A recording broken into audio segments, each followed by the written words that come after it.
after Jacob wanders and disobeys and gets far from the Lord, he comes back to Bethel. And Bethel is the place where Jacob can go back to, where, again, he remembers, this is the place where I met God. We should all remember, what is the time where we got right with God? If there's not a time when you get right with God, then today is the day of salvation. I want to encourage our listeners, get right with God right now, today.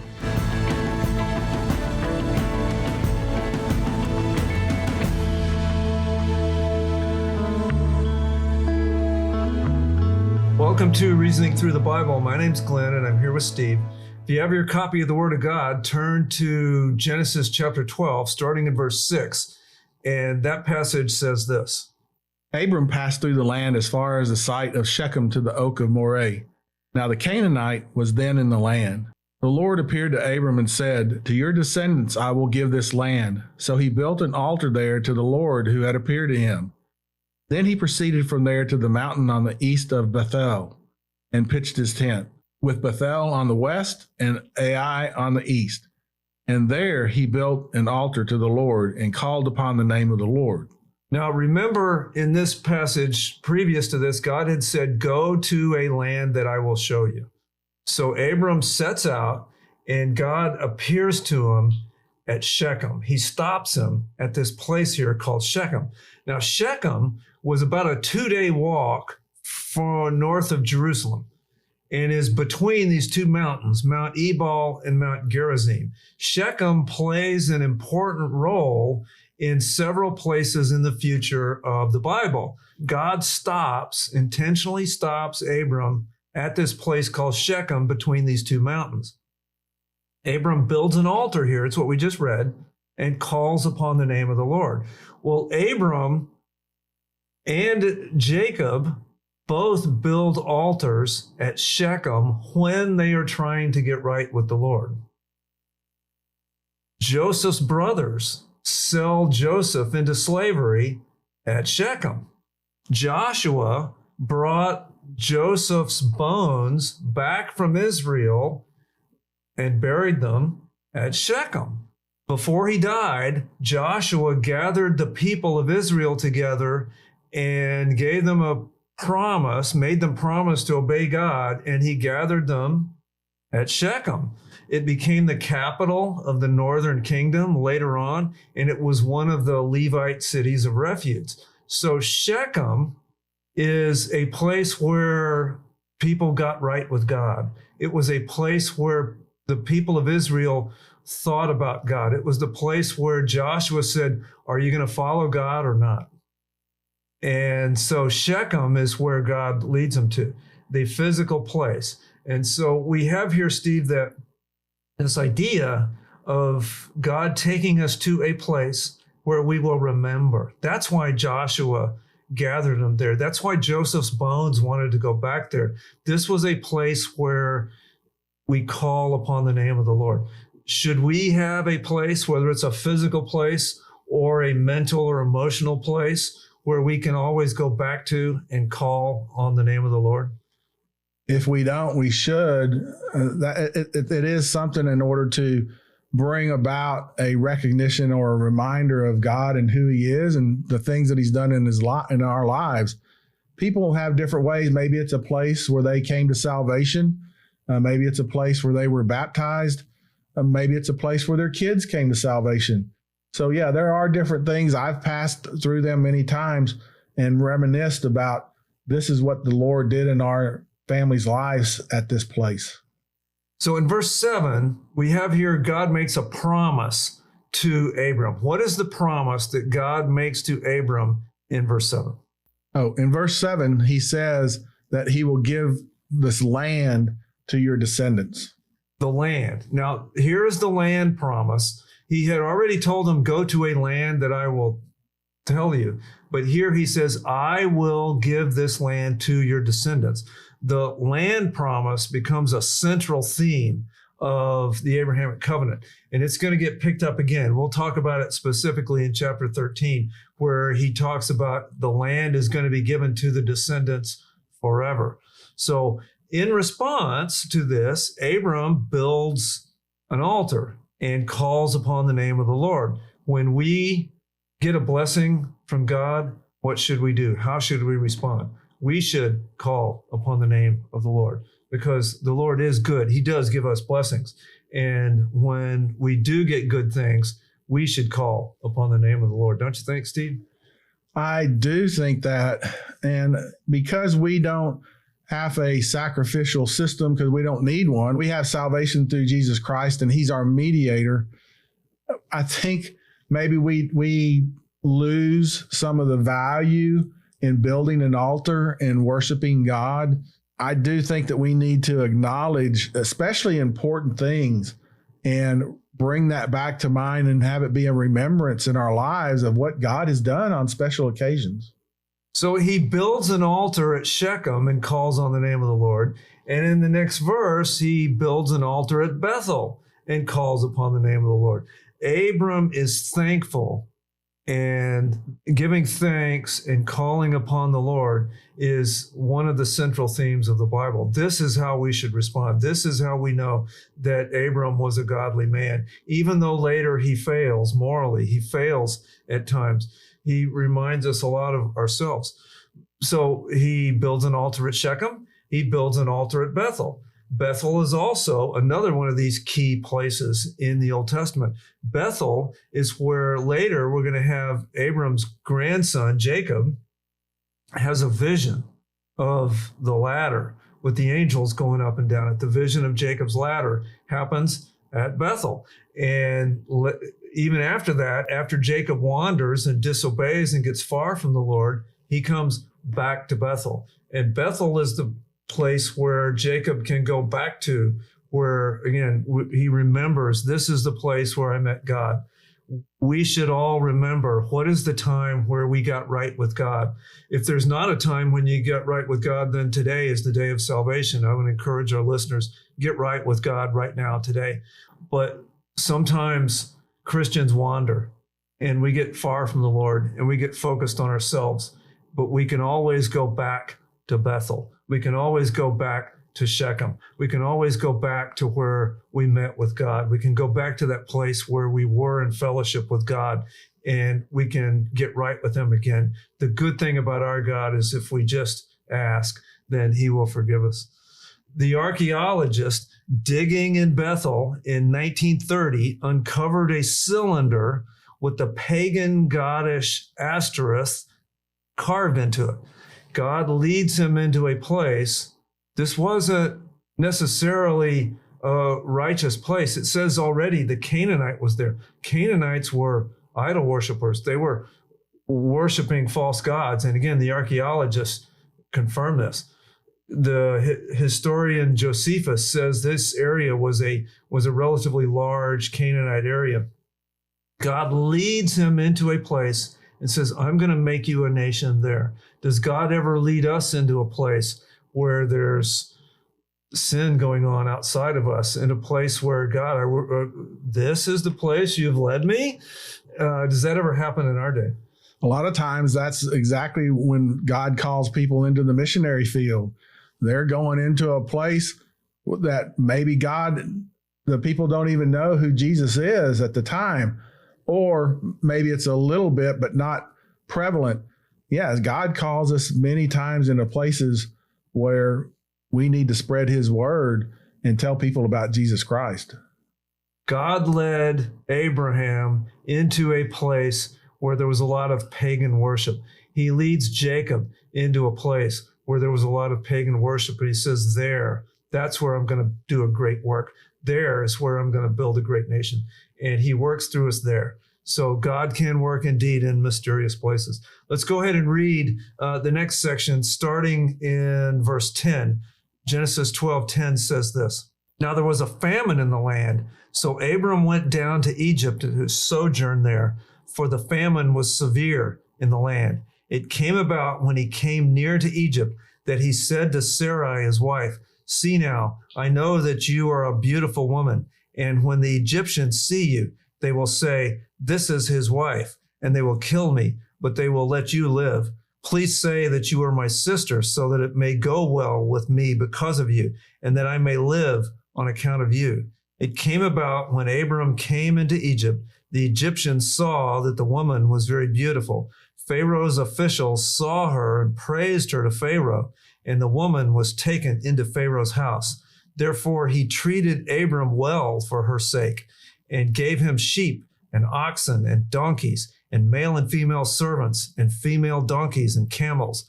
But the Lord struck Pharaoh and his house with great plagues because of Sarai, Abram's wife. Then Pharaoh called Abram and said, "What is this you have done to me? Why did you not tell me that she was your wife? Why did you say she is my sister, so that I took her for my wife? Now then, here is your wife. Take her and go." Pharaoh commanded his men concerning him, and they escorted him away with his wife and all that belonged to him. So what happened here, Steve? Where did Abram go, and why did he go there? What was the initial drive to go to Egypt? There was a famine in the land, and so he goes to Egypt.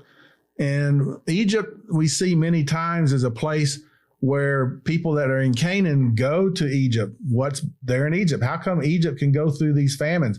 The Nile River is there. There's an annual flood that goes there. There's fertile soil that comes down into the delta. And so Egypt generally was always a place where it was able to survive many of the famines that were going on in the land of Canaan. But that's where he goes, and that's what's driving him there, is because there's a famine in the land. And it says the famine was severe. So this was no light problem. It was a significant problem. So he goes to Egypt. Is there anything in here where he asks God, should I go to Egypt? No, the text doesn't tell us that. Nope.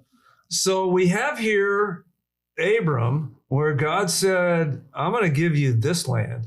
This was the land of promise. Your descendants are going to inherit this land. And so now there's a problem. There's no food. And Abram packs up and leaves. So I submit it's quite possible that Abram was in disobedience here. He should have, at a minimum, asked God, what should I do? But yet he doesn't. He takes matters into his own hands and goes to Egypt. Egypt, throughout the Old Testament, is always a place where people are out of fellowship with God. Whenever people, at least whenever the Jewish people, leave the land of Israel and go to Egypt, then problems happen. What did happen here? When Abram leaves the land of promise and goes into Egypt, what did he end up doing? He ended up sinning. What did he do? He ends up concocting a lie in order to do something that he feels that he's going to be killed. I think that's another indication that at this particular time, he's kind of shaky there in regards to what God has promised him, because he's fear for his life. Well, before, God has told him he's going to make him a great nation. He's going to give him the land, and he's going to bless him. So through this shakiness, he's going to concoct this lie and also get his family, his wife, involved in the lie too. Now, obviously, Abram knew lying was wrong. It was a sin. He does it anyway to save his own skin. It shows, you use the word shaky. I think that's a good word here. He had faith, but it was shaky faith. It was partial faith. It was faith, but it was, okay, wait a minute, because I know I'm supposed to be in this land, but there's a problem here, so I'm going.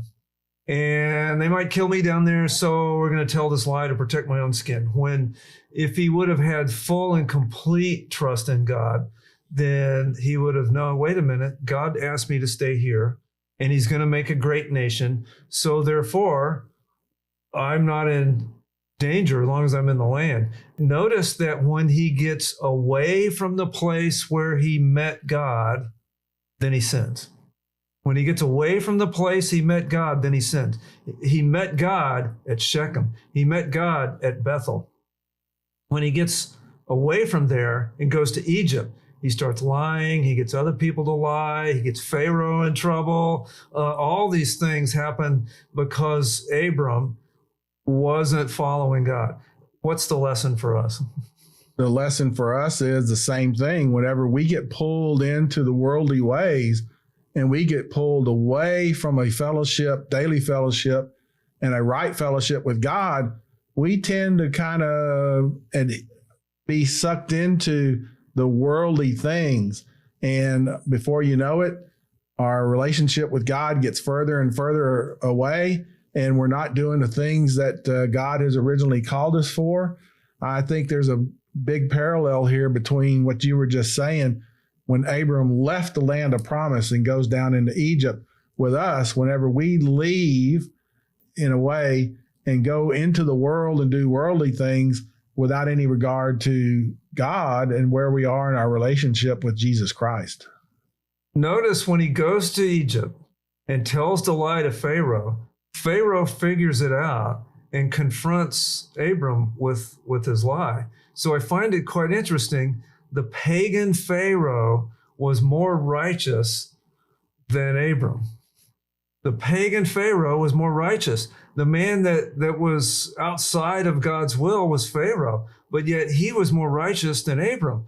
Is it ever the case that Christians, faith in God, saved Christians, will then go and do things that are less righteous than the pagans around us? Do we ever shamefully find ourselves in that situation? We do, and I have as well at times in my life. And it's always a great feeling whenever you come back to the Lord and that you put your trust in Him. It's good coming home. Many times we'll maybe have people that are unbelievers in our life that will put us back on the correct road. Abram should be shamed at this point that the pagan Pharaoh would confront him with his sin when it really should have been the other way around.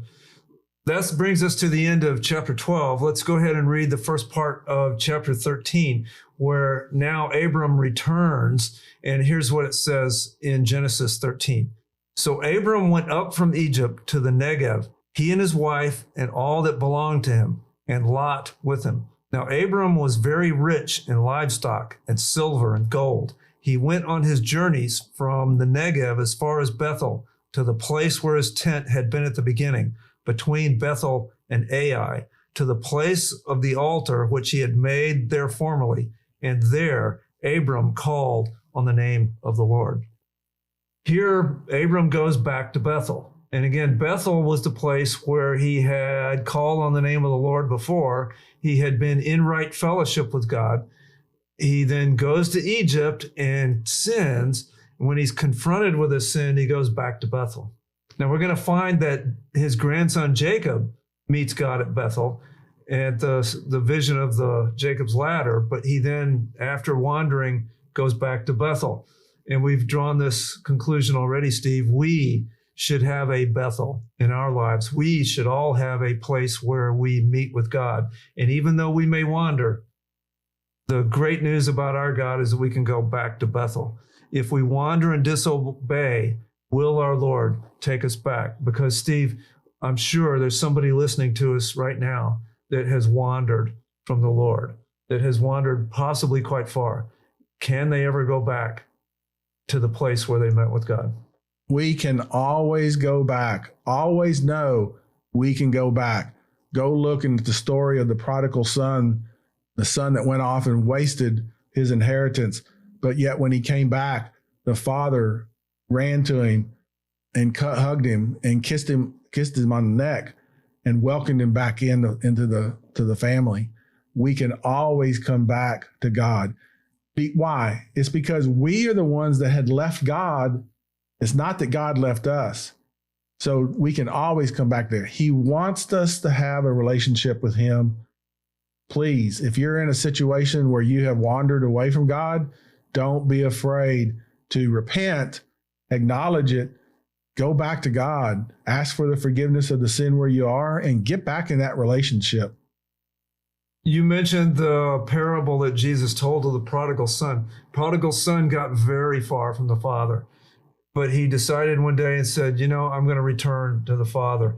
And the way the parable reads is the father saw him when he was a long way off, and he ran to meet him and kissed him and put a ring on his finger and gave him new clothes. That's the story of us when we get far from the Lord. So my Christian friend, if you're far from the Lord, now is the time to turn and go back, just like Abram did. just like the prodigal son did. Now is the time to go back to the Lord. We should all have a place in our minds where we first met with God, where we first got right with God. Do you remember that time? Well, you can go back there if you've wandered far away. Don't let the sun go down before getting right with God. Now, the next section talks about Lot and some of his wealth. So, Steve, if you could start at verse 5 and read down to verse 13. Now Lot, who went with Abram, also had flocks and herds and tents, and the land could not sustain them while dwelling together, for their possessions were so great that they were not able to remain together. And there was strife between the herdsmen of Abram's livestock and the herdsmen of Lot's livestock. Now the Canaanite and the Perizzite were dwelling then in the land. So Abram said to Lot, Please, let there be no strife between you and me, nor between my herdsmen and your herdsmen, for we're brothers. Is not the whole land before you? Please separate from me. If to the left, then I'll go to the right. If to the right, then I'll go to the left. Lot lifted up his eyes and saw all the valley of the Jordan, that it was well watered everywhere. This was before the Lord destroyed Sodom and Gomorrah. Like the garden of the Lord, like the land of Egypt as you go to Zoar. So Lot chose for himself all the valley of the Jordan, and Lot journeyed eastward. Thus they separated from each other. Abram settled in the land of Canaan, while Lot settled in the cities of the valley, and moved his tents as far as Sodom. Now the men of Sodom were wicked exceedingly, and sinners against the Lord. With this passage, it tells us in verse 2 that Abram had a lot of wealth. And they go to this place where now Abram's wealth and his nephew Lot's wealth are bumping into each other. The herds and the sheep are competing for the same grass and the same water. Abram goes to him and says what? He says, hey, let's don't have a conflict between our two families within our workers that are taking care of the sheep. You pick out a place to go. Whichever way you go, I'll go in the opposite direction. And so he gives Lot the courtesy to go ahead and pick first. I find this to be quite magnanimous, quite good thing to do. Abram here does not do what's best for himself. He does what's best for the other person. Abram, it says, had enough. He had enough. He was wealthy. But instead of fighting for more, he goes to his nephew and says, you pick what you want, I'll take whatever you don't want. So I find this to be the opposite of selfishness. It's the opposite of selfishness because he's letting the other person choose. Now, when I think of that, Steve, in our family relationships and our relationships with people around us, selfishness causes a lot of strife, causes a lot of heartache, causes a lot of anger, causes a lot of pain because we're focused on ourselves. Abram here does just the opposite. He says, you choose. And he lets his nephew Lot take the better pastures. Lot picked, hey, this is greener, more water, I'm going there. And Abram took the part that was of lesser quality. But what ended up happening? What ended up happening in the long run? Well, Lot gets down there in the long run and he settles in the area of Sodom. The last verse that we read there, it said that the men in Sodom were sinful in an exceedingly sinful way. So while Lot is down there, he's moved in amongst people that are really, really not fearing God. And in the long run, Lot, we're going to find out Lot gets sucked into the sin of this city of Sodom and Gomorrah, and his family gets sucked into the sin that are in those towns. Whereas Abram stayed a little separate. So that tells me, Steve, that selfishness will sometimes get us in trouble. Selfishness ends up leading to trouble. There are times where we need to just be satisfied with what I have and let the other person defer. I remember over in the New Testament, 1 Corinthians 6:7 says that it's better to be wronged than to go to court against our Christian brothers and sisters. He says, better to be wronged.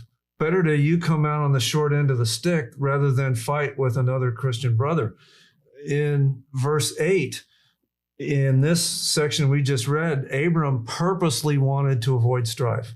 And I think if people will just do that just a little bit, then it eases some of the strife and the tension and the anger. Why do we have families with so much anger? Why do we have businesses with so much anger? It's because of selfishness. And if we're just give up some of the selfishness, what was the sin in the 10 Commandments is coveting, which is ultimately selfishness and greed. And what did Abram do?